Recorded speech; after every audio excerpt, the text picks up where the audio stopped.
Good morning. I hope everybody is well this morning. It is an honor and a great privilege to bring forward the message this morning. I've already said it once before, but Jerry, congratulations, and I am so looking forward to getting to know you and serving alongside you these next couple of semesters. It's a privilege to know you. All right, well, this morning, I want to start off with a very basic question, and probably a really obvious question. And I wanted to ask, do you recall a particular time where you've had to wait? Have you recalled a particular time where you've had to wait? Pretty obvious, right? We've all been there. And when you recall that moment or that event, what were you feeling when you were waiting? Were you feeling the anticipation and the excitement and just those really good feelings of looking forward to a really exciting event coming up? Or was it more like feeling sweaty palms and that dreaded knot in your stomach, just full of dread of the uncertainty of what's ahead? When I find myself anxiously waiting, it's usually due to my own procrastination. I wait because I waited, right? It's ironic. And one evening when I was driving home from work, I was enjoying my ride home, and I was unwinding and listening to my music. And within 15 minutes, my daydreaming was interrupted by a ding, and I looked down at my dashboard, and it just occurred to me that my original plan was to get gas immediately after I left work, considering my tank was on E already when I got to work. So I panicked and I got off on the first exit that I see, hoping that I would find a gas station. Well, unfortunately, there was no such luck. And the further I drove, the more narrow those roads got, and the farther apart the houses got, 2 miles, 3 miles. And I thought, oh no, this is not good. I was very far from the highway. I was absolutely terrified, and I ended up on this backcountry road all by myself. I had no clue where I was. So I began to sob, and I began to pray, and through my sobbing, I had to make out the words singing, "Great is thy faithfulness." I was so worried. And I tried to remind myself that God hasn't left me hanging yet. However, God didn't seem too eager to show those new mercies that the song talks about. That gas station sure was not showing up anytime soon, and I was more desperate than ever to find one. I felt very alone. I really did, without any help, and I was scared to death, and I just knew that I was about to break down on this little country road any moment. That's how I felt, anyway. So this morning, I wanted us to take a look at Habakkuk, a prophet that certainly knew what this painful waiting felt like. So Habakkuk writes in chapter 1, verses 2 through 4, praying to God, "O Lord, how long shall I cry for help, and you will not listen? Or cry to you violence, and you will not save? Why do you make me see wrongdoing and look at trouble? Destruction and violence are before me, and strife and contention arise, so the law becomes slack, and justice will never prevail." As I was studying these passages in Habakkuk, I thought of many other stories, not only myself, but many other folks that I know, of times that they were waiting on God to deliver them from events that were much more painful than running low on gas. I would bet that we've all experienced that particular heart-wrenching event in which we wonder, where's God? Our prayer is very similar to Habakkuk, where we don't only wonder, but we cry out in despair and frustration to God. And we may pray, "God, where are you? Where are you? Why are you just letting me stand by and suffer?" Last Sunday, Caitlin gave us the message about the disciples sleeping on Jesus. And in Jesus' deep distress and anxiety, he asked the disciples if he would wait up with him while he was praying and thinking ahead of what was before him, which was his death. And he went back after praying, and sure enough, he found his disciples sleeping. "Could you not stay awake with me 1 hour?" Jesus said. And how often do we feel like God has fallen asleep on us when we have cried for God to stay awake with us and take away our anxiety and our pain? It's in these passages that Habakkuk is witnessing the Judeans turning their back on God. And as a result of that, the Babylonians have come in to attack the Judeans.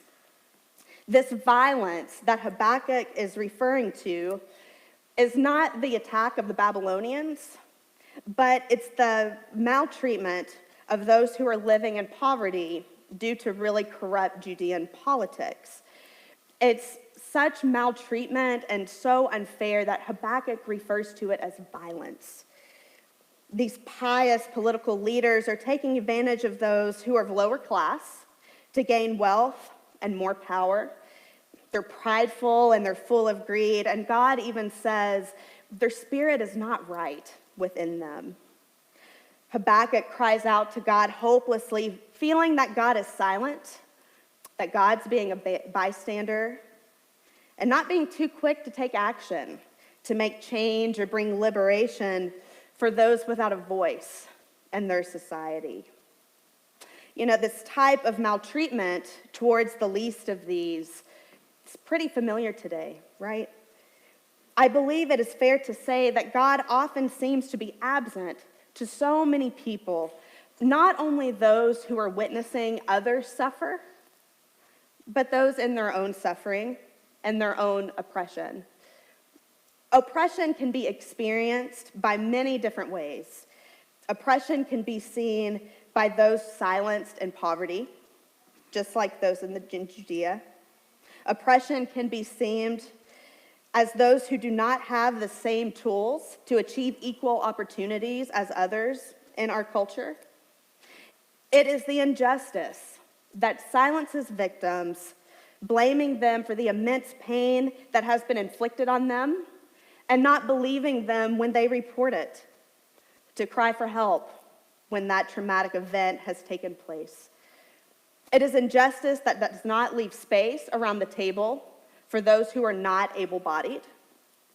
It's injustice that keeps its head in the sand, so to speak, choosing not to acknowledge how sheer pride, it hurts people. It really hurts people. It leaves those who suffer physically and emotionally behind and unseen. But we see the hope in Habakkuk chapter 2 when God responds to Habakkuk. We find God's grace. Habakkuk says in Habakkuk chapter 2, verses 1 through 4, "I will stand at my watchpost and station myself on the rampart. I will keep watch to see what he will say to me and what he will answer me concerning my complaint." And then the Lord answered me and said, "Write the vision. Make it plain on the tablet so a runner may read it. For there is still a vision for the appointed time. It speaks of the end, and it does not lie. If it seems to tarry, wait for it. It will surely come, and it will not delay. Look at the proud.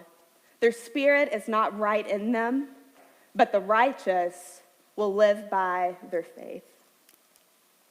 I love this passage because God is eager and is incredibly assuring to Habakkuk that God has already laid out a plan for justice a long time ago, before these tragic events were occurring. God tells Habakkuk to be so certain of this vision, to write it on a tablet, to write it in stone, because this vision, it speaks to the end, and it does not lie. And though God may seem to tarry, God's vision will certainly, promising, be carried out. God indeed is seeing those with corrupt hearts, and he's also seeing those who are going through immense heartbreak. And yet in Habakkuk's waiting, Habakkuk continues to praise and trust God, trusting in God's loyalty, God's steadfast love, and God's deliverance. You know, I really struggled with this passage and the message that I was going to bring this morning. It can be very easy to use passages like this and use them to say to people who are going through really difficult times, just pray about it. Just pray about it. Or they may say, you got to pray more. You're just not having enough faith. And then they leave it at that. It is a statement that is very, very dismissive of a person's pain and their questioning.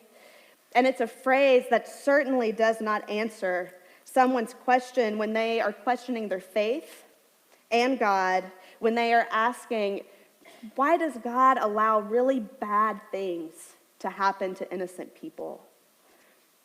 As we know, none of us have the answer to that question. I certainly know what it is like for somebody to tell me, just pray about it. During college, and shortly after I graduated college, I went through a time of really deep depression and grief. During that time, I was grieving the loss of my boyfriend that I dated in high school. He passed away my senior year through a tragic car accident.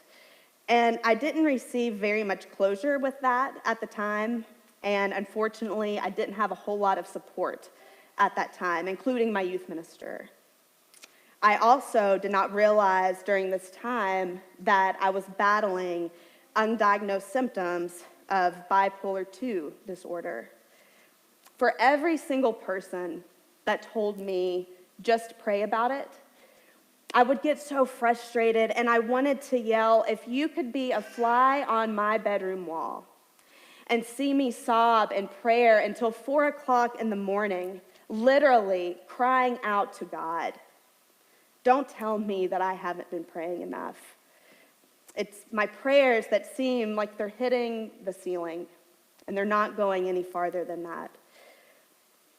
I believe that there is more to this story in Habakkuk. It is a story that encourages us to take action. One way to take action is to pray. And friends, I am certainly not here to tell you, just pray about it. I don't know what you bring with you this morning, but that's a very simple answer to say. However, prayer is very, very powerful. It's a space for intimate conversation with the loving, holy Creator as we pour out our praise, our anger, and our frustration. And it's a conversation that is safe to ask those really difficult questions. God is listening, and God is always at work. God is steadfast, and God is enduring with us our pain. However, we can't just stop at prayer. God is using us to carry out God's plan for justice. God calls us to bring life to others in so many ways. Through teaching, pastoring, counseling, participating in organizations that reach out to those in need, to be advocates for those who are not heard in our society, and these are just to name a very few.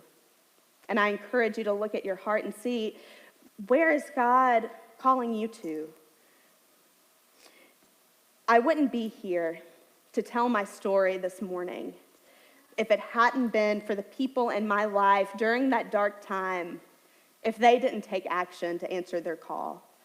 My parents, my therapist, my nurse practitioner, I would still be where I was 4 years ago without them.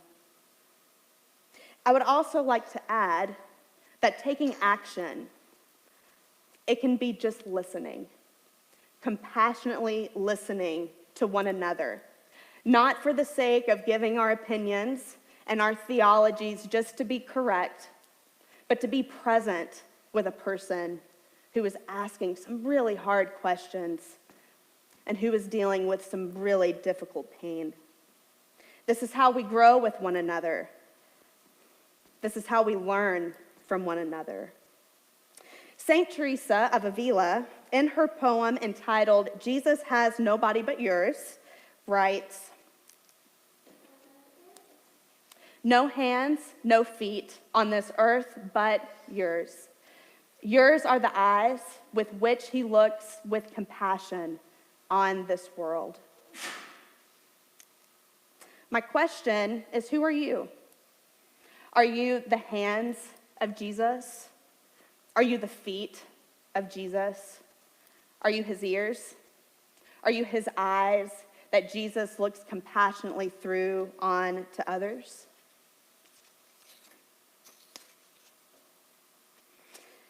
As for me finding that gas station, I sure enough got to one, and I got there safely. And in fact, I actually circled one a couple of times. But I was so much in a panic to pay attention that God was leading me to somewhere safe the entire time. So friends, as Habakkuk continued to praise God during this time of painful waiting, may we continue to do the very same. And may we continue to cast our frustrations, our fears, our anger, and our heartbreak on the one who sees us and who hears us, promising new mercies morning by morning. Most importantly, may we pay attention to follow where God is leading us, to show someone that steadfast mercy, God's hope, and God's unconditional love. Amen.